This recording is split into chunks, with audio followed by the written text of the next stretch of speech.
verse 25.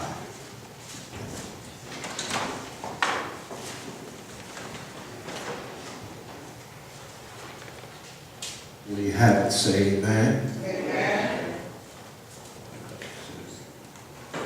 Mark chapter 5, verse 25.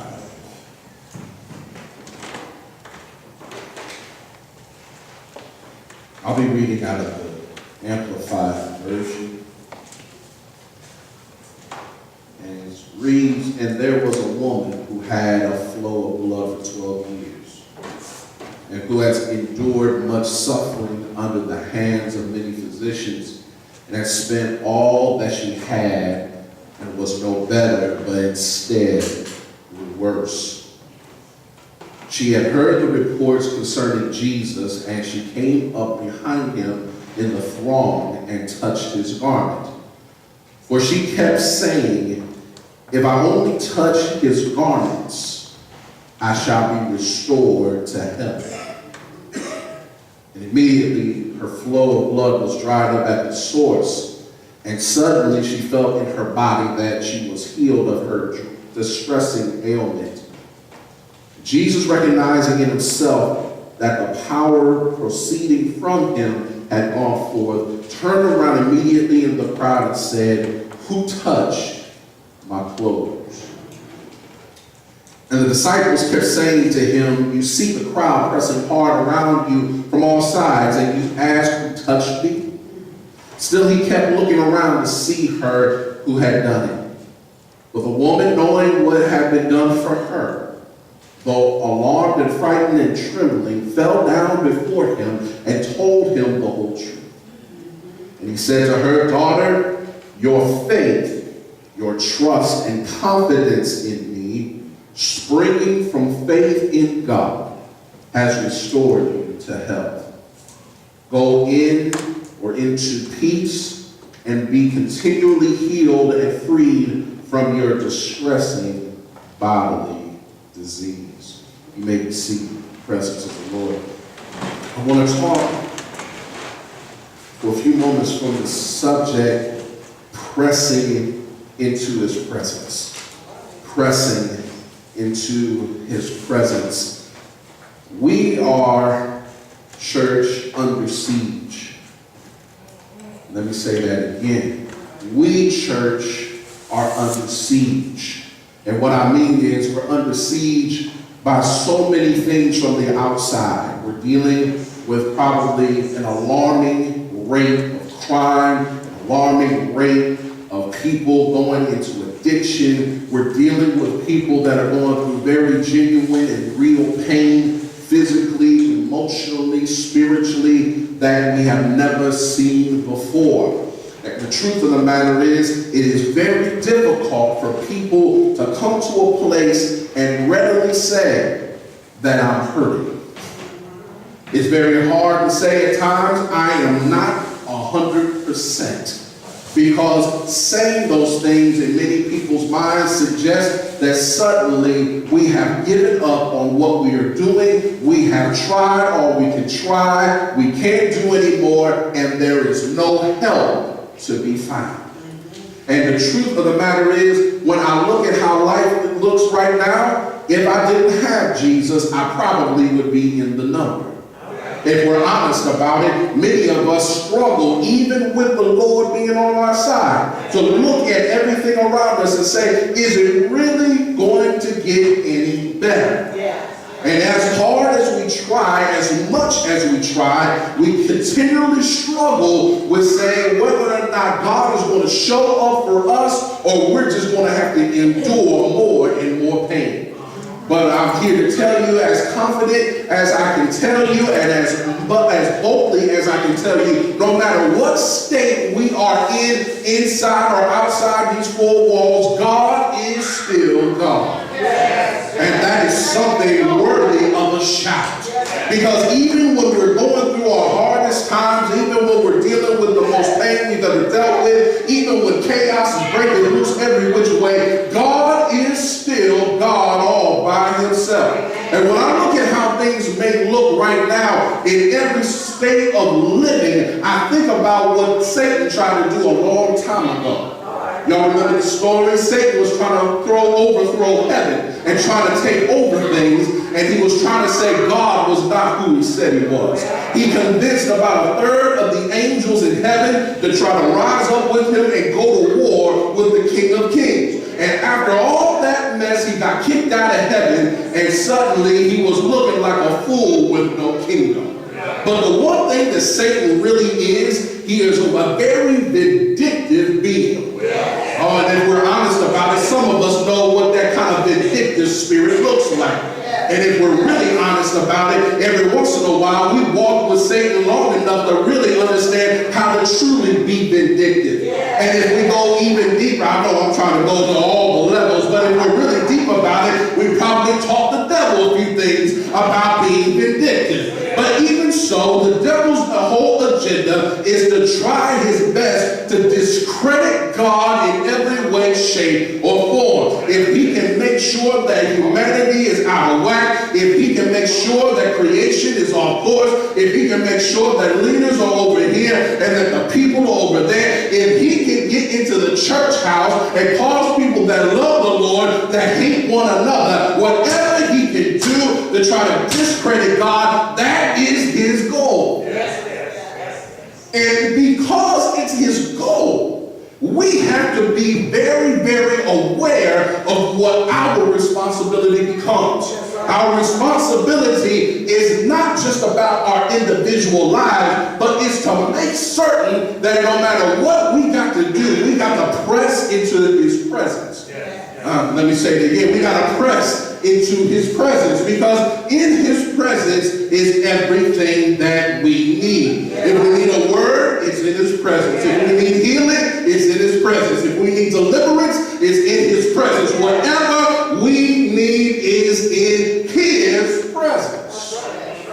Look at this woman with the issue of blood. Here she is, living with an ailment for 12 years that should have possibly killed her.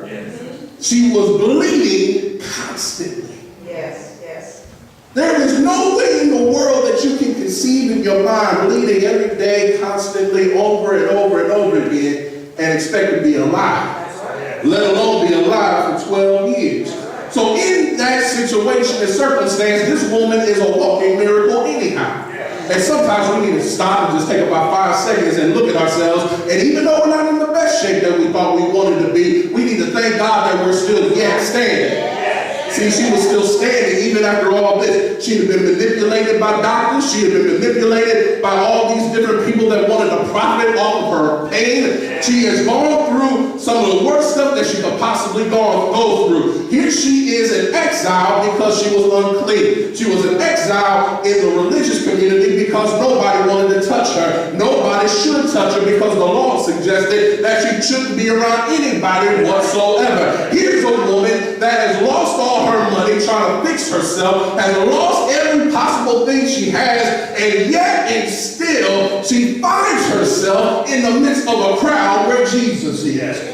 Here she is hearing a word that Jesus is still the best thing that's ever happened to certain folk. Here's a man that has touched blind eyes and caused them to see, had the lame walk, the deaf hear, the dumb talk, the dead risen. Here's a man that's caused the raging seas to be quieted, has blown out fuses and lightning, caused thunder not to even be loud anymore. She's heard all the stories about this man Jesus, and all she wanted to do was to get close enough to get whatever he's giving. I know that sounds like sometimes we want to go and just get whatever God is giving, but every now and then you need to understand that if God is giving it out, you need to be in a position to receive from heaven. If he's going to give it freely, don't get mad, don't get all whatever, don't feel like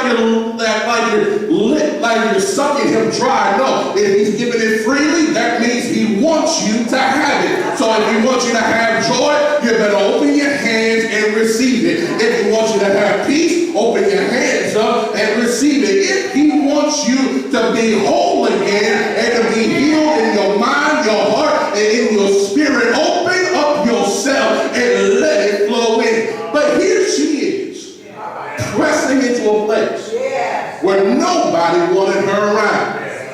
That sounds too familiar. Every now and then we go to places where Jesus is, and some folk just want to block everything that he's trying to do.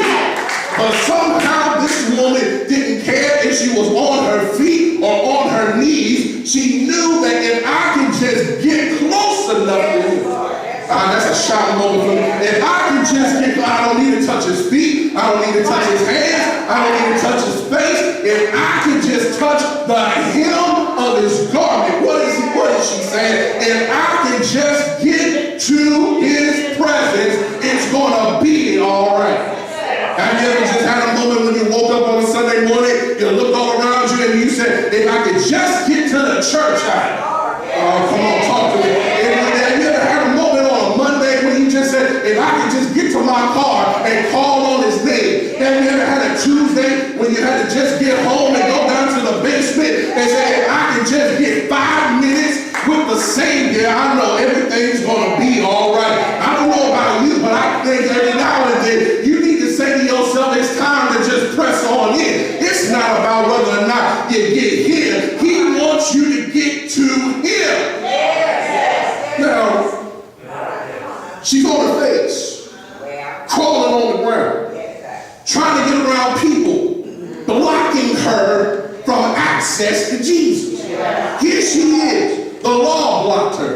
Religion blocked her. Money blocked her. But she said, I'm not going to let anything stop me now from getting what I need. That's the kind of boldness that the Church of the Living God needs. Because with all that's going on, we cannot become all encumbered by everything going on so much that we forget that God is who he says he is. Have you ever gone back and thought about your first love, the first time that you met the Lord? Oh, come on, I'll talk to myself. That's all right. I think about that first time. That first time felt real good. That first time was something that changed the way I thought about my own life. My God, when I met him at 10 years old, and I was singing and all this kind of stuff. Didn't know what I was singing about. Didn't know what I was feeling. Didn't know all that stuff. I just knew I needed to be in church. I didn't have no other alternative. I was just in the church house. But suddenly, something happened one day where the sermon clicked finally, where the word got down on the inside, and suddenly I said, I just can't keep it to myself. I can't hold this thing back no more. I gotta get to know this Lord that everybody's talking about. And for over 20 years, my life has never been the same. Can you think back to when you first believed and when everybody was all in your way trying to tell you how to worship, trying to tell you how to praise him, trying to tell you how all that stuff. And once you got to his presence, something in you just exploded and you have never ever been the same. This woman knew if I could just get there, I would never be the same. Now, when it happened, the Lord felt something new. Now imagine being in a crowd of thousands, everybody pressing in on you left and right.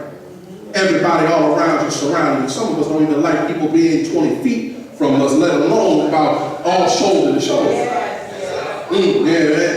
And Jesus is walking through. Everybody trying to press in. But somehow this woman got close enough to him that what she needed left his body. Watch this. Watch this. See, whereas she wanted to get into his presence, it was her faith that compelled the power. She just needed to get within striking distance. That's what she said. She kept on, if I could just get to his clothes, if I could just get there, I want to be made whole. She did not say I need to touch his physical being. I just need to get close enough. Now watch what happened next. Her faith got all the way in. I need to walk this. There are no set points. I need you to get everything you can get out of this. Because when I'm done, I'm done. Here it is. See, when you're pressing into the presence of God, it's about getting within striking distance of him. Because your desire is to be close to him. but it's your faith that compels everything that you need to come out of him to change your life. Yes. Yes. You walking around talking. See, here we go. We got too many people walking around talking Jesus, but ain't never really gone in. I know the difference now. See, the difference between talking Jesus and really going into his presence, you ain't even got to say nothing. How do I know this? Look at what this woman did. See, in some versions of the Bible, it says that she spoke within herself, which means that she didn't say this out loud, but she said it within herself. She said it in her spirit. I just need to get close. Sometimes you don't need to tell anybody your intentions about going into the presence of God. All you need to do is continue to remind yourself, if I can just get close.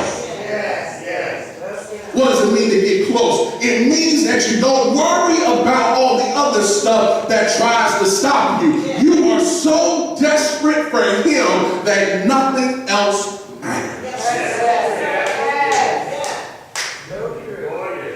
You ain't worried about what's going on at your job. You know it's still going to be there. You ain't worried about what's going on in your house. When you get up from here, it'll still be there.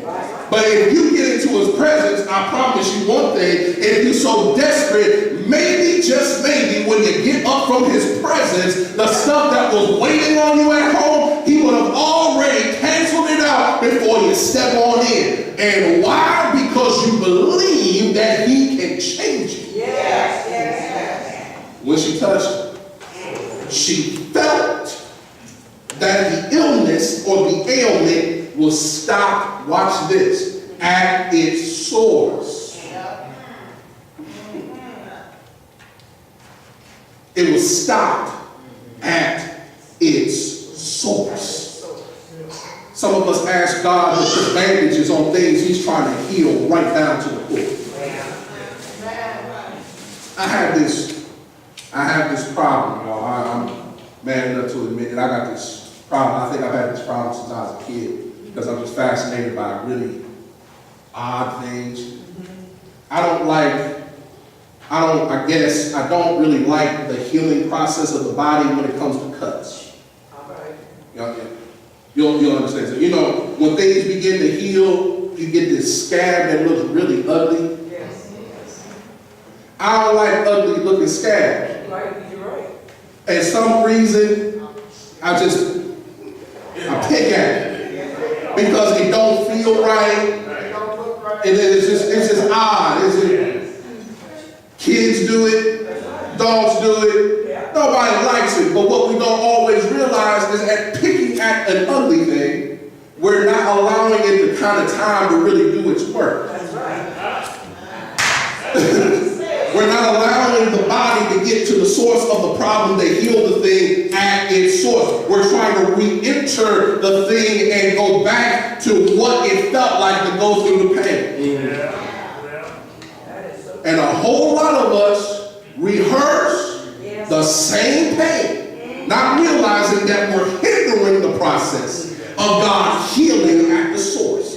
See, here's a woman that went through this for 12 years. And watch what it says. It says that she went through it for 12 years doing the same thing. Going to crooked doctors, going to people that said that they could help her, losing all her. She went through the same process. And she finally got fed up. If I can get to his presence, he can deal with the thing that I can't deal with.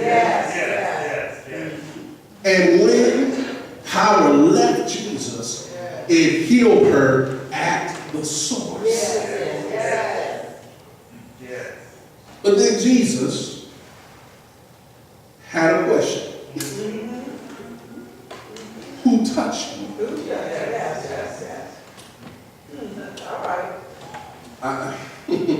You ought to get excited when Jesus asked that question.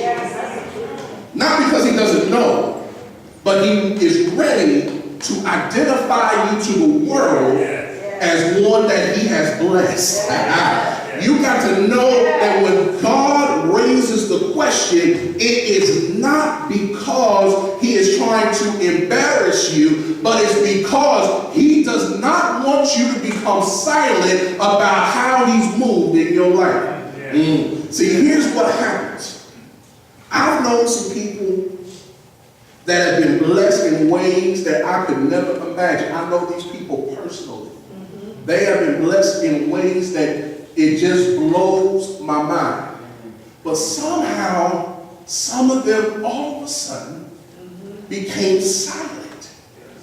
And I'm like, why are you keeping this stuff to yourself?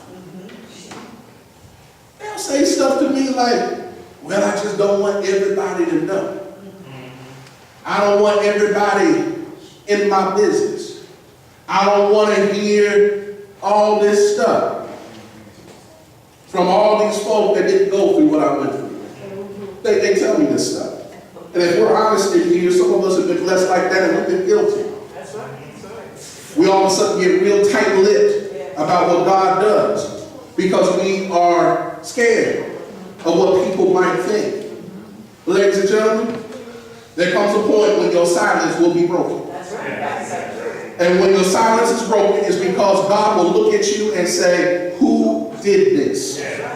And what he is saying is, I know that whatever was in me has left me. I know I just blessed somebody showing up. And it was because of their faith. And I need to identify their faith.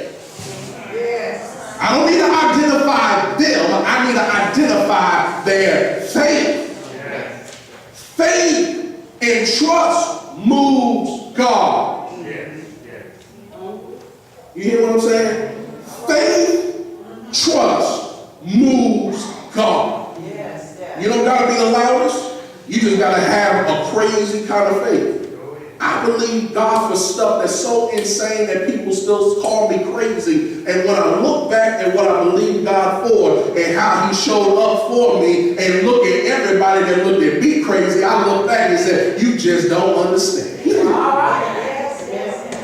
See, that's the kind of stuff that God, not the world, God is looking for. Do you trust him? Do you believe that he is? And he is a rewarder of those who diligently seek him? That's Bible. That ain't me. Are you in that number or are you just what? A highway? He said, who touched me? The disciples began to say, well, everybody around you, man. They all pressing on you. Somebody. And Jesus didn't even dignify the statement. That's hilarious. Jesus didn't even dignify the statement from his disciples. He just like, ain't what I asked, but he didn't say that. But the woman, she moved humbly and with reverent fear said,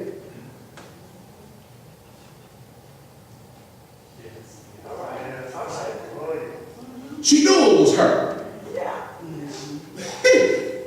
Thank you, Lord, for that quick drop. She knew it was her.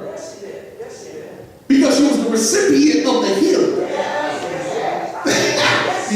If God asks, sometimes you need to realize that something just moved him so much that you can identify yourself. See, some of us don't even realize when God moves in our lives because we don't even realize that he has actually answered our prayer right away. But when he does it, if he asks or requests you to speak up, that's the moment you should be like,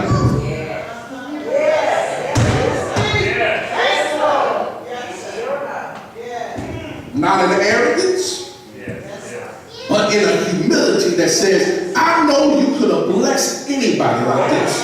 Oh, come on, let's try to shout this thing out. I know God could be blessed for the way he has blessed me, but he decided to bless me like that. I know he could bless for the way that I've been blessed. He could have chosen anybody to do this for, but I am grateful he has done it for me. And because he did it for me, I can't keep it to myself.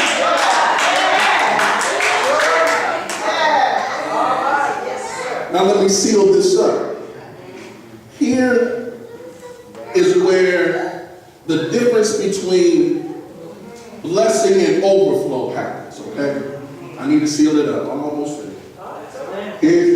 Here's what happens. Look at verse 33 to 34. Now watch what she does, watch what Jesus does. We already said she finally identified herself. But the woman, knowing what had been done for her, there it is. She knew what had been done for her. Nobody had to tell her what had been done. Yeah. Nobody had to tell her what had been done for her. She knew what had been done for her. That's why a testimony truly, and a personal one, has to be just that. A personal test that he brought you through. Can I say that again? A personal testimony is something you know that he has brought you through. So she knew what had been done for her. Now watch this. She came to him, told him the whole truth. She was frightened, she was trembling. Of course, because a lot of things have occurred. She broke a lot of laws here, y'all. She broke a lot of laws. I mean, there's a lot of people that have gone through the civil rights movement that went through civil disobedience. They broke a lot of laws to get things changed. So then she broke a whole lot of laws to get something changed in her life. Now, Jesus' response. Sealed, not just the healing, but the life that she would now walk in. Let me say that one again, so just in case you either took a note or you want to hear that again, here. He didn't just deal with the healing. He had to set her on a path of the life that she would now walk in. Because some of us get healed but still do the same mess. He delivered us from some stuff and we do what? The same mess. When he speaks now this is the thing. Jesus said, who touched me? I need someone to declare that they have been touched. She comes and declares, I've been touched, I've been healed. Then he says, daughter, your faith, your trust and confidence in me, springing from faith to God. No. Faith is not just belief. It's trust and confidence in God that springs from your belief straight to God. Your faith has made you whole. It has restored you to health. That's what you were praying about. Now, let me seal it. Go into peace and be continually healed and free from your distressing bodily disease. When you are broke because you're trying to fix your problem, you are not in a state of peace. She had no peace. She wasn't just sick. She had no peace. She probably said many days in 12 years, 365 days at a clip. Someone kill me now. Someone take me out. I can't do this anymore. I can't endure anymore. I can't go through anymore. She probably said this more than once. Let's be honest, some of us have said that to ourselves more than one. I can't take it anymore. I wish this thing would change. I need something to happen now. And when all else finally failed and you just got down to nothing, even though God should have been the first choice, he will still be true. We go to him and press into his presence, and then he fixes what we pray about. But God wants you to know that I don't want to just fix the stuff you ask of me. I want to give you the totality of your life thing took your peace. This thing took your joy. This thing took something from you that if I give it, nobody can take it away.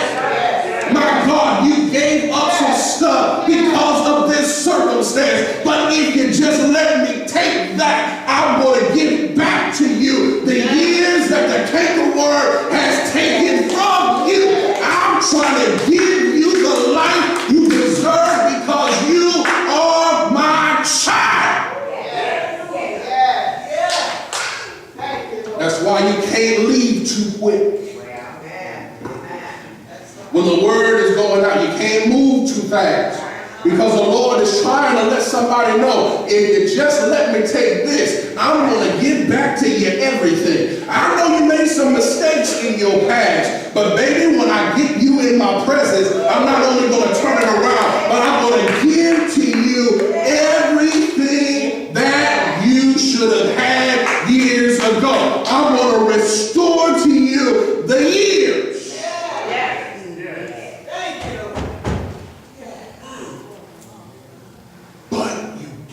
Trust me and press in first.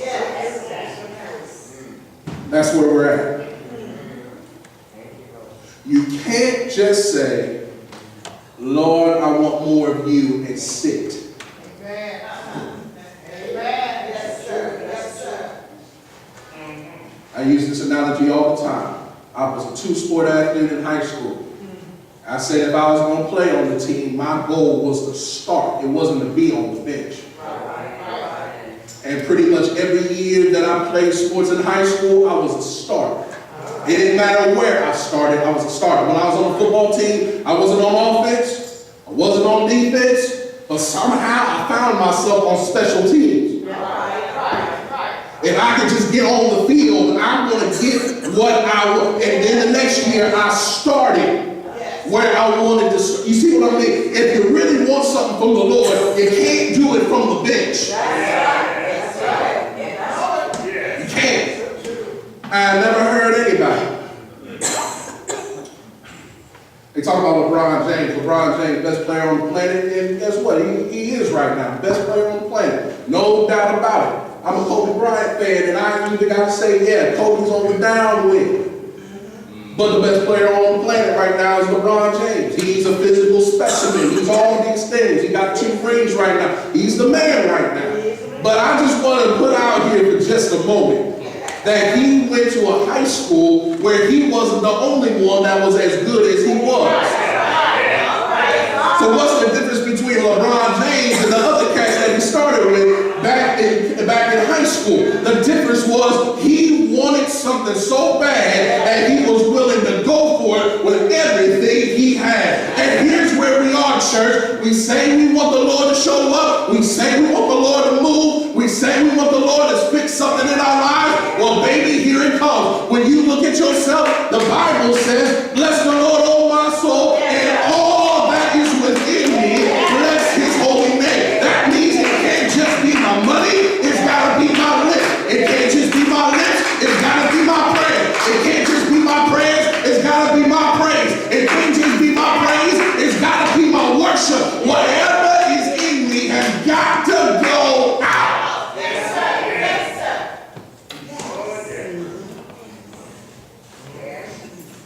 If I want him to move, I got to press in.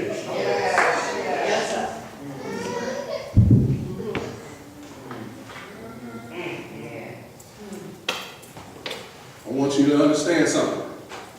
There were no notes for this message because he just gave it to me that quick. See, you can't ask God for something that you ain't willing to go for. That has got to die. That's an old mentality. I'm not saying that's a generational mentality. I said that's an old mentality. God moved, and he just moved when you had no. Not a genie. Do you want me? Right. Some of us that are married. Some of us that are married, especially married men. Our wives didn't come to us. We had to what? We had to do something. We had to do something to convince them to say yes. Laugh about it if you want to. I know me, I had to do some convincing from the rest of the say yes. For God to move like he wants to move. And let me put that there. He wants to move. You got to convince him that he should say